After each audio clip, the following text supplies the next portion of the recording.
Good morning, everyone. We should have It's 8:30. I'd like to call the meeting of the October 13th meeting of the West Memphis Utility Commission to order. First item on the agenda, as usual, is to approve the minutes from the previous meeting, which was on September the 8th. You have a copy of those in your packet.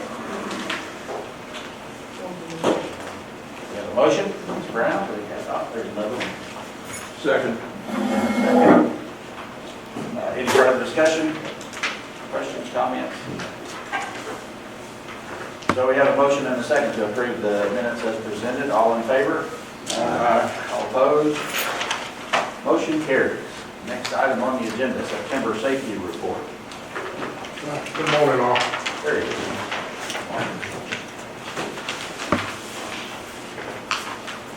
Okay, we're 130 days without a lockup.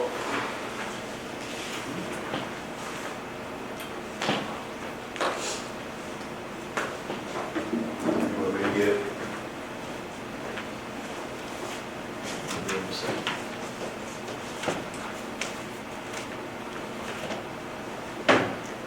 I'll get it up here. We're 130 without a lost time injury, and 119 days since our last recordable. We've had 0 recordables for September. Year-to-date injuries are at 3. September incident rates at 5.5. And then today's incident rate, with 4,800 additional hours into October, we're at a 5.2. I'm sorry. So we're looking. There we're back. Virginia. All right, so September training, this monthly safety meeting, it's time to leave yourself an out, and basically about, it's about planning ahead and thinking defensively in your work situation, so you've got an escape route. A couple of examples. One of the main ones is that's kind of to leave yourself an out is used a lot in defensive driving situations. We all know we don't want to get locked in somewhere where we can't get out, or following too close where we can't react kind of situation. I mean, the definition of leave yourself out is ability to escape danger if a negative situation occurs. So therefore, like it transfers really well into the defensive driving. And also a couple other examples would be if you're working around hoisted loads, you want to make sure you're giving enough clearance if something happens unexpectedly, if you're able to clear yourself from that. And then working around equipment or even vehicles. If the operator can't see you and you get backed up into a corner or something, you need to be thinking about that before you get yourself into that situation. That's all I've got. Anybody got any questions?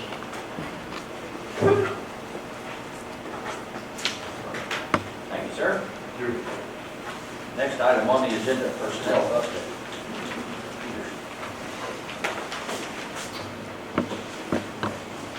All right. We, during the month of September, we had 1 resignation and 1 new hire. Both of them were in the water department, so that department stayed at the same levels. And the other departments, we have not had any new hiring in those yet. So we continue to get applications from the water department, and Mike continues to review those for approval. We're trying to find the right people for that department. Other than that, that's all I've got. The engineering department, finding people that are already out there with degrees right now is hard. I think we're going to have to look for, with the upcoming end of semesters with people graduating is where we're going to be able to find that personnel to be able to hire in those positions. And that's all I've got.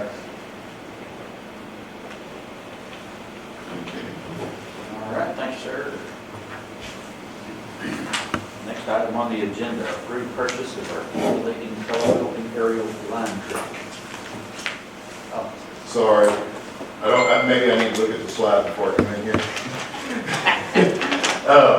This is our new employee, Devon. He's new, started with us as of September 8th. So he started in the water department. And the one person we did lose in the water left due to more pay going somewhere else. So. Where do you go? I've heard he went over driving CDL trucks, is what I've heard. And that's one of the things, all of our operational people are required to get their CDL. Water, sewer, electric. They're different levels, but they are. So it's not even in the water, he's not even doing stuff in the water department. It's just because he has the ability, he has a Class B CDL. You know, and it's getting harder and harder to get those CDLs. I mean, you probably know that, T, with what bus drivers and all of them. I mean, having folks in those skill sets, having those certifications is getting harder and harder and harder. Does the utility provide any of that training for them when they're hired? And that's what we do. When, right now, we hire them, we provide the fee, we provide them the initial cost to go out and get their packet. Okay, to take their CDL. Once they get their pass their test, and we provide them resources, but the main resource for passing your CDL is the CDL book. But then once they do that, then they're now required to take. All right, so it's an entry-level driver training Yeah. that, it was a law that was passed, but it didn't go into effect until February 7th of this year. So now you cannot skills test. You can go take all the written tests, but you can't skills test unless you have this coursework signed off on. And so we had to certify as a training provider, private training provider, and I actually got a class starting next week. It'll be the first run of running through 30 topic curriculum requirements to get those certifications done and sign off on them so they'll be able to do their skills testing. Like I said, it'll be a trial run. We don't know how long it's going to take, and I'm thinking probably about 3 days, 3 full days of going through all the material because it's 600 pages of stuff that's got to be gone through. 28. But it's changed.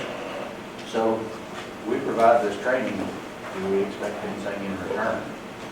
Is that something that, because I know a lot of the trucking companies provide that with, come on, go to work for us, we'll pay for your training. But you have to sign an agreement, and if you leave after, or before a certain time, you have to pay a certain amount of money back to that company.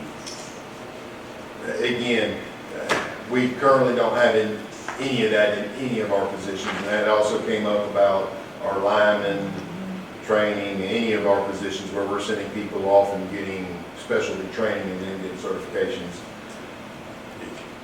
You know, again, it's recouping that money after the fact, after the person is leaving, is going to be the major ordeal. I mean, I think we had this discussion either last month or 2 months ago. It's just, again, it's one of those things where I think we need to offer I think our wages need to be incentivized to where they're not wanting to go somewhere else. That's the way I think we Give them more to stay instead of taking when they leave. That's right. But you're not gonna get that money back. You're not gonna. I agree with you, Steve. I don't think it's worth the fight on that. They have to just go one way. Very strong. Yeah, sorry about that. Okay, now, purchase articulating telescope aerial line truck. Okay. The next two items are line trucks associated with the electric department. The first one is a bucket truck, we refer to it as. What you have in your packet is, and I'm gonna need Mike to help me with this a little bit, because actually I called Mike and said, is this legal? And he said, yes. There is an organization out there called Sourcewell, where if you have a contract with them, these things are already pre-bid at like the state bid list. So we're able to go out there, and if they are a Sourcewell, provider and have a Sourcewell number, we're able to go through and pick the vehicle we want from that area. And it's just not vehicles, they have a whole bunch of different types of materials. What you're saying is you have to bid it out, you just say that's what we want, off you go. That's exactly right, because the pre-bid, It's already been bid out, is what that's what they do. They bid these things out to get the lowest price, and then if you're a customer, which they have, you can go to their website and look at their customer list. A good portion of them are government agencies, and that's what they do. Is get these things at the lowest price they can, so you don't have to go through the competitive bidding process, but it's already been competitive.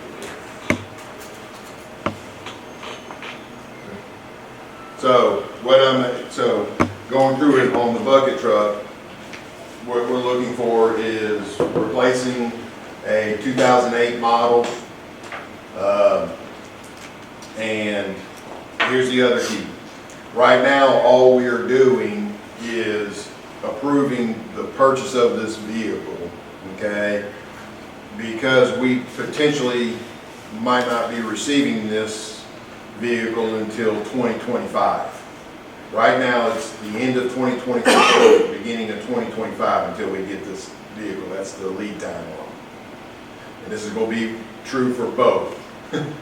So you're replacing a 2008 model. By then, it's going to be 16 to 17 years old by the time we replace it. So what I'm asking for, and so what's going to have to come up is we're going to approve it. We're going to issue them a PO, issue them the documents, and then in 2024, we'll put it in our budget to pay for it. At that time, we can decide if we want to pay for it up front, just pay for it, here's a check, or you can potentially do a lease program with them if you want to spread that cost. But the cost is already set at the time we sign it. If you want to change that and change it to a lease, we can do that, like a 7-year lease, and then go from there. Either way, We're approving the financial portion. It's way into the future is my big item there. It doesn't make any difference. Whichever way we do it, if we don't approve this today, we wait for our spot in the queue to get one delivered. So if we don't do it now, it may be after 25 before we get one. That's the lead time. Exactly. I mean, the longer you wait to just get our name in the queue, that's all you're doing is approving, hey, yes. Committing the funds so we can get in line.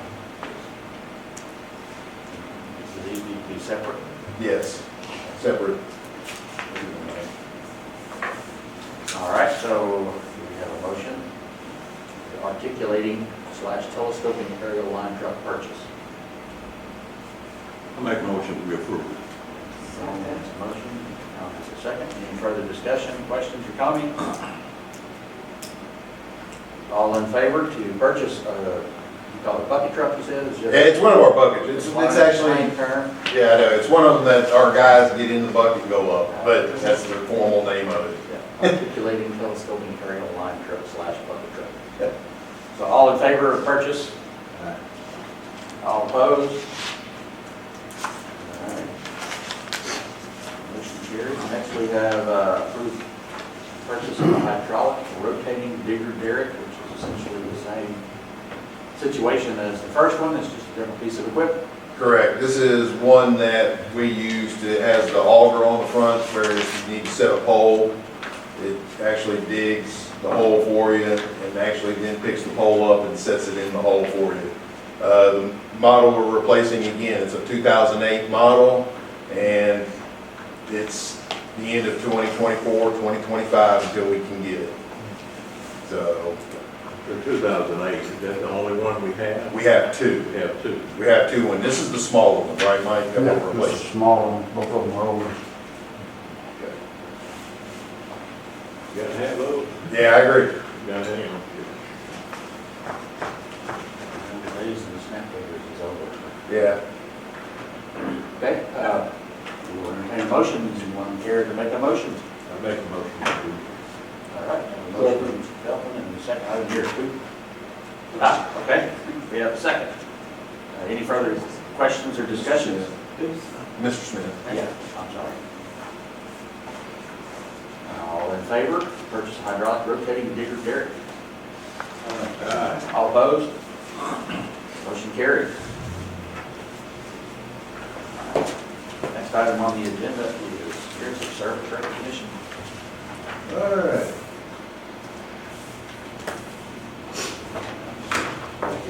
Come on up, Bill. Come on.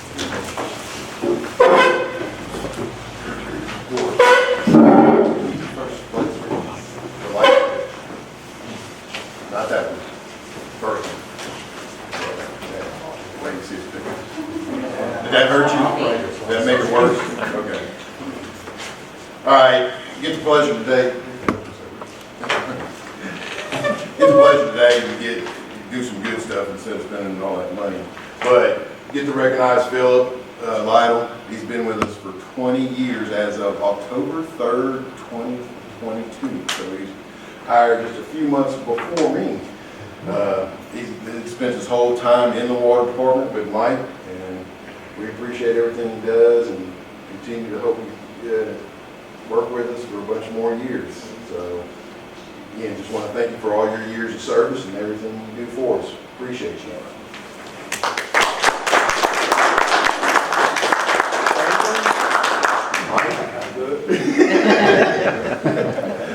The service speaks for itself. That's correct. Thank you very much. We appreciate having you. Thank you. Well, Those, old West Memphis High School. Did you teach him, Ms. Brown? You don't remember Philip? He gonna sell that? I remember. I remember. Yeah. well, in Ms. Brown's defense, my uncle was band director here for many years, and we were out together one time. I'd come back to West Memphis to visit before I moved back. Out doing something somewhere, and I guess at Walgreens or something, and somebody walked up to, "Hey, Mr. Burns," I was talking to him, and I miss you so much. He left, and he turned to me and my uncle and said, "That's one of my students, I think. I don't know, but I've been so many, and he knows all of them, and I'm getting too old." At any rate, thanks for your service again. Appreciate you coming. Anything else for discussion, consideration to come before us today?